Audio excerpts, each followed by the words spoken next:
पाकिस्तान और आई न्यूज में एक और खबर शामिल करते हैं। ब्यूरो चीफ कसूर चौधरी मोहम्मद अकरम हनीफ आरआई की रिपोर्ट के मुताबिक चूनिया कसूर से दहशतगर्द हमले में शहीद कैप्टन फराज अलियास की नमाज जनाजा में वजीर आजम की शिरकत।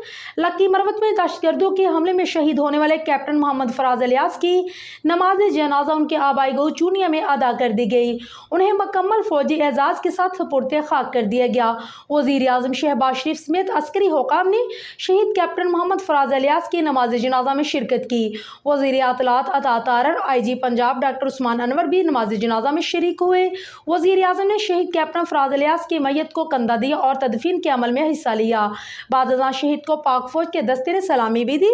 अस्करी हुकाम की जानिब से कब्र पर फूल रखे गए और फातिहा ख्वानी की गई। तदफीन के बाद वजीर आजम शहबाज शरीफ ने शहीद कैप्टन फराज अलियास के अहले खाना से मुलाकात की और इजहार ताज़ियत किया। वजीर आजम ने गाँव का नाम कैप्टन फराज अलियास शहीद के नाम से मंसूब कर दिया। इस मौका पर वजीर आजम का कहना था कि अल्लाह ताला किसी किसी को ये अजीम मुकाम बख्शता है।